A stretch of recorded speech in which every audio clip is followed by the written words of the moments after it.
Hi friends, నమస్తే. వచ్చేసిందండి మీ అమ్మాయి విజయ మీ ముందుకు వచ్చేసింది. అయ్యో విజయ అంటున్నాను, ఛానల్ పేరు చెప్పలేదు కదా.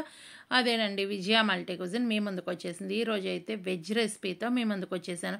వెజ్ రెసిపీ ఏం చేస్తున్నాను ఏంటి అనేది చూడాలంటే వీడియో చివరి వరకు చూసేసేయండి. ఈ వీడియో చివరైతే ఒక క్వశ్చన్ అడుగుతాను, ఆ క్వశ్చన్కి అయితే ఆన్సర్ రాస్తారని అయితే అనుకుంటున్నాను. ఇప్పుడు వంటింట్లోకి అడుగు పెట్టగానే మనకు గుర్తొచ్చేది ఏంది? పొయ్యి అండి. ఫస్ట్ పొయ్యి క్లీన్ చేసేసుకోవాలి. నిన్నైతే కొంచెం లెమన్ రైస్ అలాంటివి చేశాను కాబట్టి నూనె అనేది కొంచెం చింది ఉంటుంది. ఇప్పుడు ఫస్ట్ పొయ్యి క్లీన్ చేసేసుకొని మన పని అనేది మొదలు పెట్టేద్దాము.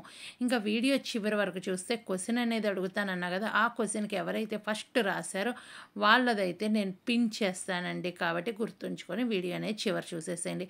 ఇక్కడైతే లెమన్ రైస్ నా ఫేవరెట్ అండి. ఈ రైస్ అయితే నేను నిన్న లెమన్ రైస్ చేశాను కదా, అదైతే కొంచెం ఉండిపోయింది. ఇప్పుడైతే లెమన్ రైస్ పెరుగన్నంలోకి తినేస్తాము. ఇక్కడైతే టమోటా, ఉల్లిపాయ, పచ్చిమిరకాయ, వంకాయ తీసుకున్నాను. వంకాయ అయితే ఇవాళ స్పెషల్గా ఒక రెసిపీ అయితే చేద్దామని చేస్తున్నానండి. ఆ రెసిపీ చాలా టేస్టీగా వచ్చింది. ఎలా చేశాను? ఈ వంకాయలు అనగానే నాకు ఎందుకో నచ్చదండి. ఈ వంకాయలతో ఏ రెసిపీ చేసినా అంత టేస్ట్ అనిపించదు. ఈరోజు అయితే ఈ రెసిపీ టేస్టీగానే ఉంది. ఎక్కువ శాతం ఈ వంకాయలు వాడి పచ్చడే చేస్తాను నేనైతే కనుక. మీరు ఈ వంకాయలతో ఏమేమి రెసిపీస్ చేస్తారు ఏంటి అనేది నాకు కామెంట్ సెక్షన్లో తెలియచేస్తారని అయితే అనుకుంటున్నాను.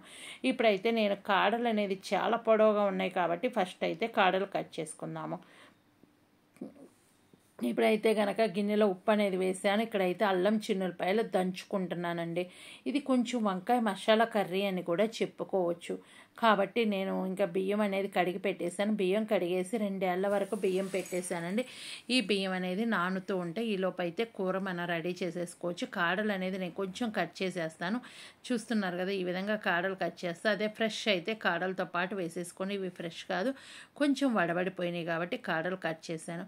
మీరు ఈ వంకాయ వాడి ఏమేమి రెసిపీస్ చేస్తారు ఏంటి అనేది కామెంట్ సెక్షన్లో రాస్తే అవి కూడా చేయటానికి ట్రై చేస్తానండి.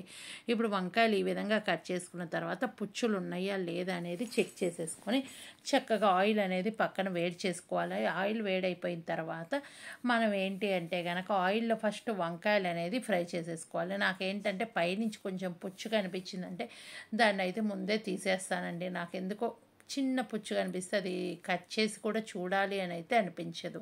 ఎందుకంటే అనుకోకుండా పైనుంచి ఇట్లా హోల్ ఉందంటే కంపల్సరీ లోపల ఉంటుంది. ఇప్పుడు ఆయిల్ అనేది కాస్త ఎక్కువగానే పడుతుంది ఈ కూరకైతే. ఇప్పుడైతే గనక మనకి ఆయిల్ వేడైపోయిన తర్వాత మనం వంకాయలు అనేది 4 మన గుత్తి వంకాయకి ఎలా అయితే చేస్తామో ఆ విధంగా కట్ చేసి దాంట్లో వేసేసుకోవడం. నేను ఆల్రెడీ ఒకసారి వంకాయలు కడిగేసాను. మళ్ళీ ఇప్పుడైతే సెకండ్ టైం కడిగేసి ఇప్పుడు దీంట్లో పెట్టేసి కడిగేస్తున్నాను. ఇప్పుడు చూసారు కదా, ఈ విధంగా 4 పక్కల ఘాట్లు పెట్టేసుకొని నూనెలో అయితే కనుక ఈ విధంగా ఫ్రై చేసేసుకోవాలి. నూనెలో వేసిన తర్వాత మూత పెట్టేసి కరెక్ట్ 10 నిమిషాల వరకు తిప్పుకుంటూ సిమ్లో పెట్టి కుక్ చేసుకోండి. బాగా హైలో పెడితే ఏమవుతుందంటే పైనంతా త్వరగా కలర్ వస్తుంది, లోపలైతే వేగదు. కాబట్టి మీరు బాగా సిమ్లో పెట్టేసి దీన్ని అయితే చక్కగా తిప్పుకుంటూ అటు ఇటు తిప్పుకుంటూ ఫ్రై చేసేసుకోండి. ఇది ఫ్రై అయ్యేటప్పటికి ఏం చేయాలి? అల్లం చిన్నులపాయ దంచేసుకోవాలి. ఆ తర్వాత పచ్చిమిరకాయలు కట్ చేసుకోవాలి, ఉల్లిపాయ కట్ చేసుకోవాలి. టమోటా అనేది నేను 3 తీసుకున్నాం. మేమిద్దరికేనండి ఇది. మా అబ్బాయికి అయితే ఆల్రెడీ వేరే ఫుడ్ ఉంది, వాడికి తనకి సరిపోతుంది. మా వరకు అయితే మేము ఇలా చేసేసుకుంటున్నాము. ఇప్పుడైతే ఈ విధంగా నేనైతే మూత శాంతం కూడా తీయటలేదు, ఎందుకంటే ఆ చింది పొయ్యి నిండా పడిపోతూ ఉంది.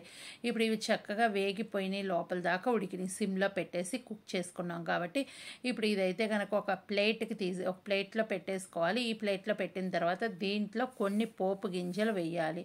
ఆ పోపు గింజలు నేను ఏమి వేస్తానో చూసేసేయండి. క్వశ్చన్ అనేది వీడియో చివరిలో అడుగుతా. ఇంకొక రిక్వెస్ట్ ఏంటి అంటే, మీరు మన ఛానల్ ఫస్ట్ టైం విజిట్ చేశారా? అయితే ఏం లేదండి, వీడియో కింద రెడ్ కలర్లో సబ్స్క్రైబ్ అని ఉంటుంది, దాన్ని టచ్ చేస్తే బెల్ ఐకాన్ వస్తుంది. ఆల్ అని టచ్ చేయండి. ఏ వీడియో చేసినా మీ దాకా నోటి వస్తుంది. మీరు ఎప్పుడు ఫ్రీగా ఉంటే అప్పుడు మన వీడియోలు చూడొచ్చు. మీరు నాకు పర్సనల్గా మెసేజ్ చేయాలంటే నా ఇన్స్టా ఐడి ఉంటుంది, విజయరాణికే అని ఉంటుంది. మరొక ఇన్స్టా ఐడి ఉంటుంది, విజయ మల్టీ కుజిన్ అని ఉంటుంది. అక్కడ ఓన్లీ మెసేజ్ చేయండి, కాల్స్ అయితే చేయకండి. ఇంక ఈ రెసిపీ మీరు ట్రై చేస్తే కనుక అక్కడ నాకు ఫోటో పంపిస్తే నేను షార్ట్ వీడియో లాగా పెడతానండి. అది మీరు నేమ్ మెన్షన్ చేసి పెట్టమంటే షార్ట్ వీడియోలా పెడతాను. నాకు నేమ్ వద్దు అంటే కూడా విడిగా పెట్టేస్తానండి. మీరు ఏ రోజైతే ఫోటో పెట్టారో ఆ రోజు నుంచి 3 డేస్ లోపు నేను వీడియో చేసి పెడతాను. ఒకవేళ నేను ఇన్స్టాలో చూడలేదు అంటే కనుక మీరు నాకు వీడియో కింద కామెంట్ చేస్తే కనుక నేను కంపల్సరీ చూస్తానండి. ఇక్కడైతే కనుక పోపుకి ఏమేమి వేసానంటే ఆవాలు, పచ్చిశనగపప్పు, మినప్పప్పు వేసాను, కొంచెం ఇంగువ వేసాను. ఇవన్నీ కొంచెం ఫ్రై అవ్వాలి. ఆ ఫ్రై అయిపోయిన తర్వాత నెక్స్ట్ అయితే ఉల్లిపాయ కట్ చేసుకున్నాం కదా, ఉల్లిపాయ పచ్చిమిరకాయ వేసేసుకొని ఇవి బాగా ఫ్రై అవ్వాలండి. ఇవి ఫ్రై అవ్వటానికి ఉప్పు అనేది వేసుకోండి. ఇది ఒక టిప్. ఉప్పు అనేది వేస్తే ఏంటంటే ఉల్లిపాయల్లో నుంచి కొంచెం వాటర్ బయటకు వచ్చేసి ఉల్లిపాయ అనేది త్వరగా మగ్గుతుంది. ఇంకా ఈలోపు ఏంటి అంటే మీరు మీ ఫ్రెండ్స్కి, ఫ్యామిలీ మెంబర్స్కి ఈ వీడియో షేర్ చేయండి. సూపర్గా వచ్చిన రెసిపీ కాబట్టి ఇంతగా చెప్తున్నాను. వంకాయ తినని వాళ్ళు ఎవరన్నా ఉన్నారా? ఒక క్వశ్చన్ అయితే అడుగుతానన్నాను కదా, అది ఏం క్వశ్చన్ అంటే కూరగాయల్లో రారాజు ఏంటో చెప్పుకోండి చూద్దాము. అది ఒక క్వశ్చన్ అండి. ఇంకో క్వశ్చన్ ఏంటంటే మీరు ఆల్రెడీ వీడియో ఫాలో అవుతూనే ఉన్నారు కదా, ఫాలో అయ్యేటప్పుడు నేను ఒకటి అడిగాను. ఏంటి నేను చెప్పాను పోపు గింజలు వేయాలి అన్న. పోపు గింజలు అసలు నేను ఏం వేశాను ఏంటి అనేది కామెంట్ చేయండి. ఈ 2 క్వశ్చన్స్కి ఎవరు ఆన్సర్ రాస్తారో ఫస్ట్ ఎవరైతే రాశారో వాళ్ళదైతే పిన్ చేస్తానండి. నేను చూడగానే నేనైతే పిన్ చేస్తా. ఇంకా అయితే కనుక ఇప్పుడు టమోటా అనేది వేసేసుకోవాలి. ఉల్లిపాయ పచ్చిమిరకాయ ఫ్రై అయిపోయింది, పోపు గింజలు ఫ్రై అయినాయి కాబట్టి టమోటా వేసేసుకోవాలి. టమోటా అనేది బాగా మగ్గించుకోవాలండి. నేనైతే ఈ కూర వాటర్ లేకుండా చేస్తాను. మీరు వాటర్ కావాలి అంటే కొంచెం వాటర్ అనేది యాడ్ చేసుకోవచ్చు. నాకు ఎందుకో కూరల్లో వాటర్ వేస్తే అంతగా నచ్చదండి. కొన్ని కర్రీస్ అయితే ఈ విధంగానే చేస్తా. ఇప్పుడు చూసారు కదా, వంకాయ అనేది బాగా మగ్గిపోయి కొంచెం ఆయిల్ అనేది పైకి తేలుతుంది. ఇప్పుడైతే మనం వేసే మసాలాస్ ఉన్నాయి కదా, అవి వేసేసుకోవాలి. సంబార్ వేయాలండి. ఈ సంబార్ లేనప్పుడు పసుపు వేయండి. ఇక్కడ ఇంకో క్వశ్చన్ అడుగుతాయి ఏంటంటే సంబార్ మీరు మన వీడియోలన్నీ ఫాలో అవుతుంటే తెలుస్తుంది. సంబార్ అంటే ఏంటి మన ఛానల్లో అనేది కామెంట్ సెక్షన్లో రాయండి. ఇక్కడైతే కారం వేస్తున్నాను. కారం అనేది చూసి వేసుకోండి, ఎందుకంటే మనం ఆల్రెడీ పచ్చిమిరకాయ వేసాం కాబట్టి కారం చెక్ చేసుకోండి. ఇంకా నెక్స్ట్ ఒక పొడి వేస్తాం, ఆ పొడిలో కూడా కారం ఉంటుంది.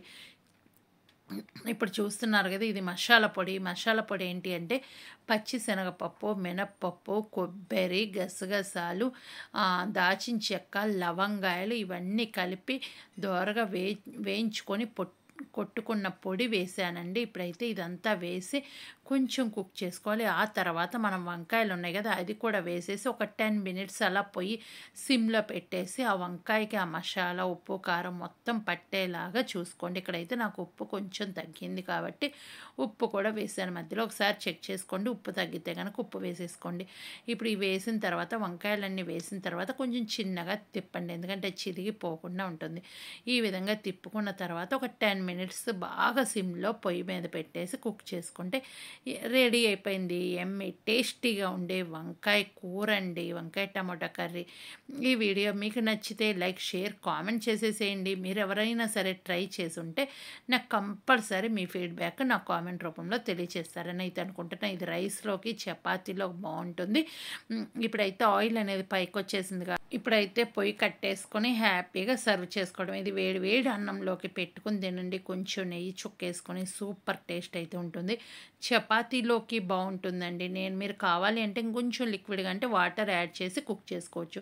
నాకు ఇలాగే సరిపోతుంది. నేను 10 మినిట్స్ తర్వాత ఇది అనేది చూపించాను. ఓకేనా? నచ్చితే లైక్, షేర్, కామెంట్ చేసేసేయండి. మరొక మంచి వీడియోతో మీ ముందుకు వస్తే అప్పటిదా నవ్వుతూ హ్యాపీగా ఉండండి. Thank you. Bye bye.